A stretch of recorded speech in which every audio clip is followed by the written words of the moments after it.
Bem, o Luiz Eduardo me propôs um desafio para trazer uma mensagem dentro de 24 horas a respeito da palavra. Primeiro, eu gostaria de dizer que falar da palavra para mim nunca foi desafio. É sempre um prazer falar sobre Bíblia e sobre as coisas que estão na Bíblia. Segundo, quem me conhece, quem trabalha comigo, enfim, sabe que eu sou uma pessoa que fala de tudo, conversa sobre tudo, de matemática e teologia, sei lá, de física quântica, lepo-lepo. É só escolher um assunto que a gente conversa. O que é o Evangelho? Porque nós ouvimos muito hoje em dia a respeito do termo Evangelho e tal. Eu gostaria de deixar fixado o que seria de fato o Evangelho. Antes de citar o versículo da Bíblia, muito conhecido por todos, gostaria de deixar claro alguns termos. Por exemplo, pela minha corrente de pensamento, eu sou conhecido, tem três tipos de formas de me definirem, que as pessoas costumam definir. Me chamam de crente, outros me chamam de cristão, outros me chamam de evangélico. Só definindo o seguinte: crente todo mundo é. Até aquele que não crê em nada, a crença dele é não crer em nada. Então, todos são crentes. Cristão foi um termo usado numa cidade já no Velho Testamento que viu os atos dos apóstolos e viu que os apóstolos eles agiam como Cristo agia e acabaram identificando eles como cristãos, porque eles se pareciam em parte devido às limitações que nós temos com Cristo. E evangélico, por definição, é a pessoa que crê e segue o evangelho. É como se fosse o cristão, porque afinal de contas, quem segue os atos de Cristo nada mais está fazendo que cumprindo o evangelho. Mas enfim, o que seria o evangelho? Para falar sobre o evangelho, eu gostaria de citar João 3,16, porque Deus amou o mundo de tal maneira que deu seu único Filho unigênito para que todo aquele que crê não pereça, mas tenha a vida eterna. Para a gente começar entendendo o que é o evangelho, vamos buscar primeiro algumas definições. Quem é Deus? Bom, Deus é um ser supremo, composto por três pessoas da Trindade. A gente costuma citar três características dele famosas: onisciente, sabe tudo, onipresente, está em todos os locais, e onipotente, tem todo o poder. E acaba ignorando algumas outras. Por exemplo, Deus ele é autossuficiente.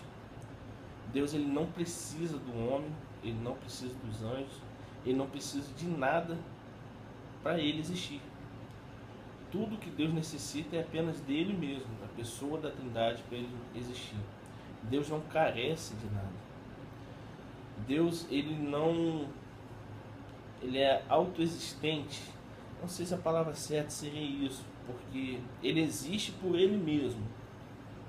Não que ele tenha um início, mas ele existe por ele mesmo, ele sempre existiu. E mediante essas características, e hoje nós estamos aqui, já que Deus não carece de nada, ele não precisa de nada, ele não ser egoísta, que fica querendo ser adorado ou carece da adoração do homem, como se o homem estivesse adorando ele, estivesse fazendo algum favor para ele. Essas estupidezes que a gente escuta hoje em dia: quero te fazer carinho com o meu louvor. É um absurdo. Deus ele não carece disso. Ele não precisa da gente, ele não precisa de nada, ele não precisa de ninguém. Ele se sustém nele mesmo e por ele mesmo. Mas mediante tudo isso, fica uma pergunta: por que Deus resolveu criar tudo o que existe? Existem algumas... Por que ele criou dessa maneira? Porque Deus poderia criar Primeiro, ele não poderia criar nada. Ele ia continuar lá na dele, sendo sustentado por ele mesmo, e sem ter essas dores de cabeça que nós damos a ele. Ele poderia criar um universo em que ninguém pecasse, em que o homem fosse taxativamente impedido por uma lei divina de pecar, e mesmo que quisesse, o homem não pecasse. Ou ele poderia criar um universo em que o homem pecasse, que é o nosso, mas que não houvesse solução. Ou ele poderia criar isso que ele criou, um universo onde o homem teve a liberdade de pecar, pecou, mas por algum motivo ele quis dar redenção ao homem. Fato é que nós existimos, fato é que nós pecamos, e fato é que Deus contempla todos os nossos atos. O motivo por que Deus fez da maneira que fez eu não posso dizer, é só conjecturar. Eu creio que Deus criou o que criou e da forma que criou, pura e espontaneamente por amor. Deus, ele ama a sua criação. Ele ama desde a árvore que a gente derruba, do animal que a gente mata, até o ser humano, sou eu e você. E ele ama de tal maneira que ele compartilhou conosco algo muito precioso. Deus compartilhou conosco o livre-arbítrio. Quando Deus criou tudo do jeito que criou, era necessário que o homem pudesse o amar e o adorar livremente. Se nós fôssemos obrigados, impostos, a acreditar em Deus e adorar a Deus, seria uma grande injustiça, seria um grande erro, porque amor e adoração não pode ser imposta. Admiração, gratidão não se impõe, é espontâneo. E para dar essa espontaneidade ao homem, Deus teve que nos dar o livre-arbítrio. E nós já vimos o que aconteceu. Como conta a palavra, Adão e Eva abusaram do livre-arbítrio e deram ouvido à serpente. E mediante aquele ato lá do passado, com as más escolhas, toda a criação foi contaminada com o pecado. Todo ser humano ele nasce com a condição de rejeitar Deus espontaneamente. Deus ele é tão generoso que ele deu a oportunidade do homem, inclusive, de rejeitá-lo, de caçoar dele, de zombar da sua glória. É o livre-arbítrio. Só que escolhas trazem consequências. E assim como a escolha de Adão trouxe a consequência ruim para todos nós, as nossas escolhas também nos trarão consequências ruins. E por nos amar, Deus precisou criar um plano, um projeto, para que pudesse haver uma reconciliação, para que o homem pudesse voltar a ter paz com Deus. Porque Deus ele não tolera o pecado, mas ele ama o pecador. Como que é isso? Não sei. O teu pai às vezes, o meu pai, a minha mãe às vezes, eles não toleravam as coisas erradas que eu fazia, as bagunças. Eu fui muito bagunceiro, mas criança é criança. E eles não toleravam aquilo. Porém, eles continuavam me amando. Talvez de uma maneira infinitamente superior seja assim Deus conosco. Ele não ama o nosso pecado. Ele não gosta, ele não tolera o nosso pecado. A nossa livre vontade de escolher desobedecê-lo, às vezes até mesmo involuntariamente, provoca a ira dele. E ele precisava satisfazer essa ira dele, de uma forma que ele pudesse trazer todos nós de volta para ele. A palavra fala que o salário do pecado é a morte. Romanos 3:23. Mas o dom gratuito de Deus é a vida eterna em Cristo Jesus. Eu não sei quanto a você, mas eu tenho ciência que as minhas faltas do passado, do presente e do futuro, elas foram tão graves que eu recorri a Cristo por uma solução. E a solução brilhante de Deus foi a seguinte: como o salário do pecado era a morte, justo a se fazer seria todos nós pagássemos com a morte, não a morte física, mas com a morte espiritual, que é a separação total da glória de Deus por todos os nossos pecados.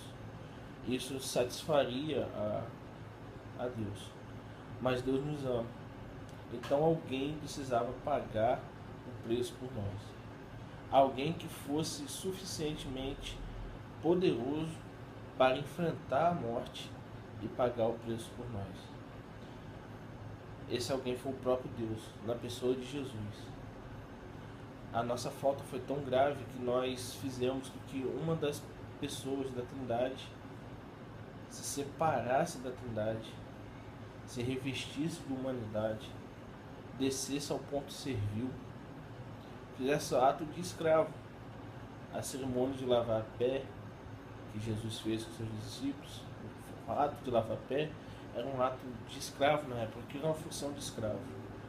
Então Deus Todo-Poderoso se rebaixou ao escravo, mostrou que é possível viver sem pecado. E por fim ele entregou a sua vida. E eu não quero menosprezar os momentos de dores físicas que Jesus passou, que realmente foram dores intensas e suou sangue. Mas afligia Jesus no momento que ele estava na cruz. Ele estava recebendo toda a carga de pecado meu, seu, de todos nós, estava sendo depositado em seus ombros. Todas as nossas faltas, toda a nossa maldade, toda a nossa vaidade, tudo estava sendo depositado em seus ombros. E como consequência de tal, o Pai precisou virar as costas para o Filho. Seres eternos, que viviam eternamente juntos, que se completavam em si, que eram autossuficientes em si. Um deles precisou receber toda a nossa culpa. E durante esse momento o Pai virava as costas para ele.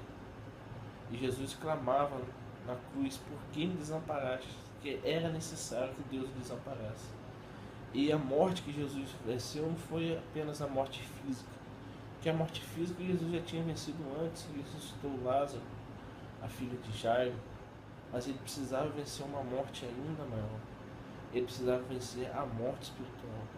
Jesus, ele se afastou completamente da glória do Pai. Por um momento na história da eternidade, Jesus esteve distante da glória do Pai. Ele enfrentou a morte, e o aguilhão da morte é o pecado, como diz a palavra.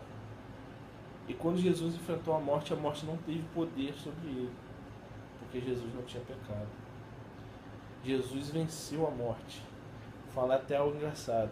A morte morreu na morte de Cristo. Quando Jesus morreu, ele matou a morte, ele venceu a morte. Ele voltou desse encontro que nenhum homem foi e será capaz, nem nenhum ser, nem debaixo da terra, nem na terra, nem acima do céu, seria capaz de vencer. Ele voltou desse encontro vitorioso. A ira de Deus foi despejada em seus ombros. Toda a ira de um ser poderosamente divino. Jesus tomou todo aquele cálice de ira, absorveu, enfrentou a morte e voltou reinando e poderoso. E Jesus agora entrega para nós isso. Ele nos entrega a oportunidade de nos reconciliarmos com Deus. Mas nessa hora você deve estar pensando assim: mas eu sou uma pessoa boa, eu não preciso, Deus não está de mal comigo, Deus não está de mal com você. Mas Deus odeia os seus pecados, assim como odeia os meus pecados. E enquanto pecamos, nós estamos em guerra com Deus. E não é bom ter em guerra com Deus. Mas em Jesus nós conseguimos obter paz com Deus. Romanos 5:1. Sendo pois justificados em Cristo, temos paz com Deus. Eu sei que talvez você não seja uma pessoa ruim. Eu convivo inclusive com pessoas chamadas não crentes ou não evangélicos, que procedem 1000 vezes melhores que muitos que se dizem evangélicos por aí.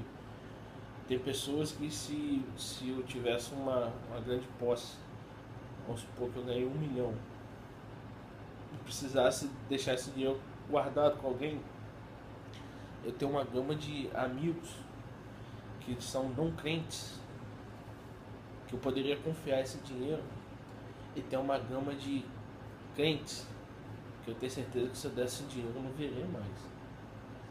Mas mesmo assim, essas pessoas que são de fato pessoas boas, deveriam se avaliar se Deus hoje te colocasse frente a frente com Ele. Você sairia ileso? Ou qual é a sua justificativa para um Deus que conhece todas as coisas? Eu não tenho. A única justificativa que eu tive foi aceitar que eu sou um pecador. Eu sou falho. Entender que eu preciso me reconciliar com Deus. E mediante esses pensamentos eu me arrependi dos meus erros. Não sou perfeito, não sou melhor que ninguém. Mas eu entendi que eu preciso me reconciliar com Deus. Me arrependi dos meus erros, das minhas falhas e dos meus pecados.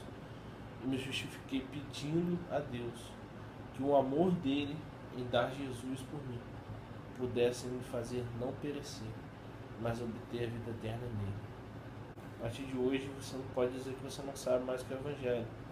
Lógico, fiz uma definição rápida. E fica a escolha de cada um também. Se você acha que você tem um bom argumento para enfrentar Deus e Deus te perdoar pelos seus argumentos, tenta a sorte. Eu não tenho, não tive e nunca terei. A minha única saída, meu único recurso é o sacrifício de Jesus. Ir à igreja, estar com os irmãos, é apenas consequência disso. Mas Deus também não me chamou para ser alienado também não. Deus removeu meus pecados, não minha inteligência.